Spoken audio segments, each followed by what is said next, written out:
नमस्कार दोस्तों, आप सभी का स्वागत है यूट्यूब चैनल डिक्टेशन क्लब में। ये जो नई सीरीज़ है, ये रामधारी गुप्ता खंड 1 के डिक्टेशनों को 80 शब्द प्रति मिनट की गति से लिखने के लिए प्रारंभ की गई है। इसके पहले इसकी 100 शब्द प्रति मिनट की गति से दी जाने वाली सीरीज़ चालू है, जो कि लगभग समाप्ति की ओर अग्रसर है। आपसे बस इतनी गुजारिश है कि अगर आपको डिक्टेशन पसंद आते हैं तो वीडियो को लाइक कर दें, चैनल को सब्सक्राइब करें और वीडियोस को ज़्यादा से ज़्यादा ज़रूरतमंद दोस्तों के साथ साझा करें। धन्यवाद। डिक्टेशन स्टार्ट होगा 5 सेकंड के बाद।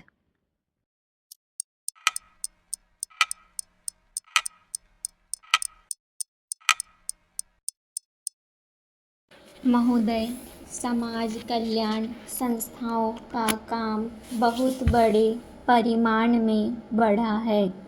आजकल इसके लिए अनुदान भी पहले से कहीं अधिक दिए जाते हैं। हर पंचवर्षीय योजना में हम इस पर अधिकाधिक धन खर्च करते हैं और आजकल समाज कल्याण का कार्य करने वाले पूर्णकालिक कार्यकर्ता भी पहले से बहुत अधिक हैं, लेकिन मैं ऐसा अनुभव करती हूँ कि जैसे जैसे हमारे व्यय और कार्यक्रम बढ़ते जाते हैं, वैसे वैसे इस काम में व्यक्तिगत उत्साह और लगन की भावना घटती जाती है। अध्यक्ष महोदय ने मशीनरी भावना का उल्लेख किया है और मैं भी अनुभव करती हूँ कि आज वह नहीं है। मैं यह केवल बोर्ड के बारे में ही नहीं बल्कि सामाजिक कार्य के समस्त क्षेत्र के बारे में कह रही हूँ। फिर स्वेच्छा सेवा प्रयास भी कुछ कम होते जा रहे हैं। ऐसा भी होता है कि जब विचार संस्थाबद्ध हो जाते हैं तो उनमें कुछ ना कुछ आशययुक्त काम करने की भावना आ जाती है। यह मनुष्य का स्वभाव है, किंतु सारे सामाजिक कार्य का लक्ष्य तो उसी संवेदन के अभाव और निस्वार्थता पर संदेह के परिणामों से लड़ना है, जिसकी प्रायः मानव स्वभाव कहकर अनदेखी कर दी जाती है। मैं जानती हूँ कि जिस मशीनरी भावना से काम शुरू किए जाते हैं, उन्हें बाद में उसी तरह बनाए रखना हमेशा संभव नहीं होता, लेकिन बेहतर संगठन खड़ा हो जाने के बाद समस्याओं के बेहतर हल निकलने चाहिए। अतः हमें केवल अनुदानों से ही संतोष नहीं कर लेना चाहिए, बल्कि यह ध्यान रखना चाहिए कि इस सामाजिक कार्य के पीछे जिससे कि सामाजिक परिवर्तन हो रहा है, उद्देश्य क्या है। बोर्ड सामाजिक रूपांतरण का केवल साधन मात्र है। राजनीतिक और आर्थिक कामों में फंसे रहने के कारण हम सही दिशा में और सौदेश्य सामाजिक परिवर्तन की ओर काफ़ी ध्यान नहीं दे पा रहे हैं, किंतु परिवर्तन में तो हमारे विकास और विश्व की घटनाओं के कारण जो हमारे जीवन और समाज पर निरंतर प्रभाव डालता है, स्वतः आ रहा है। हमारे होनहार युवक और युवतियाँ संसार के घटना चक्र से निरंतर प्रभावित हैं और कहीं ना कहीं कुछ भी होता है तो वह हमें भी अवश्य छू जाता है, लेकिन परिवर्तन का इस प्रकार केवल उत्पोद उपोत्पाद के रूप में या अप्रत्यक्ष रूप में आना पर्याप्त नहीं। हमारी अनेक समस्याएं अपनी हैं जो हमारे अनुभव की दृष्टि से विशेष प्रकार की हैं।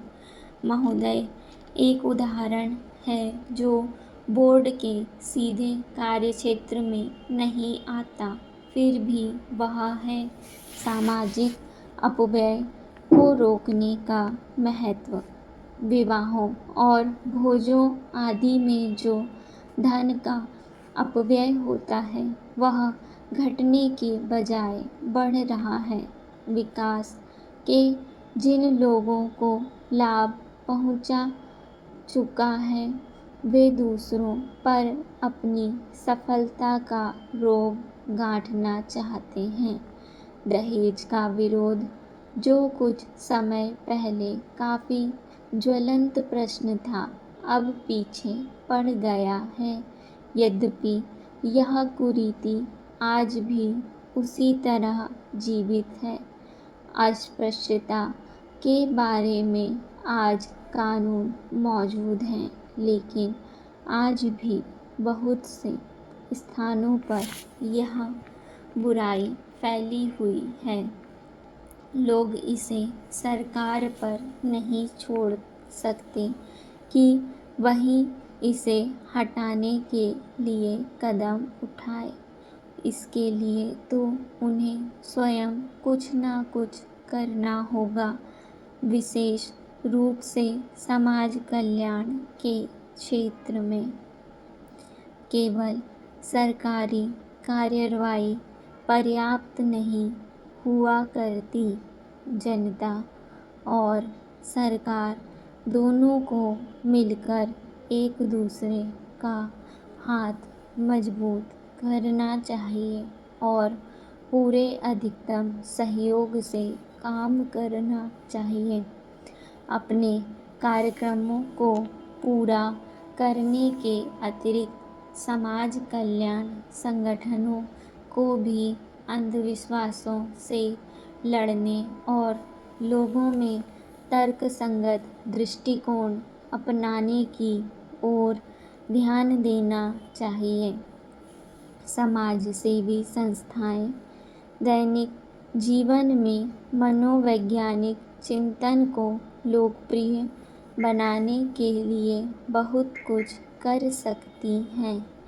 जाति या समाज के नाते हम लोगों को स्वास्थ्य और शिक्षा की ओर कहीं अधिक ध्यान देने की आवश्यकता है। इसके लिए आवश्यक है सही वातावरण, आदतें और सामाजिक दृष्टि, ताकि हमें अपने व अपने आसपास के लिए उचित सफाई, बेहतर पोषाहार और स्वास्थ्य की सुविधाएं प्राप्त हो सकें। सफाई के बारे में हमारा कुछ अजीब दृष्टिकोण है।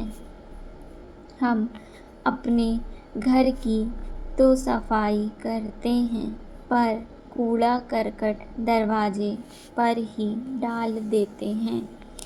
हम स्वयं तो रोज़ नहाते हैं, पर हमारी सड़क या गली गंदी है जिसकी तनिक भी चिंता नहीं करते।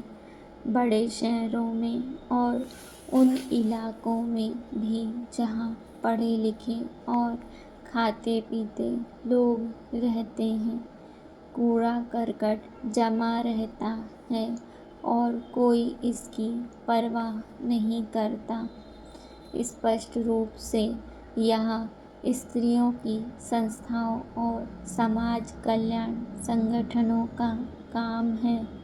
समाज कल्याण संस्थाओं के लिए परम आवश्यक है कि वे समूचे क्षेत्र के सुधार के लिए आपसी तालमेल रखें। सरकारी विभागों का आपसी तालमेल भी बहुत आवश्यक है, जिससे स्थिति सुधर सकती है।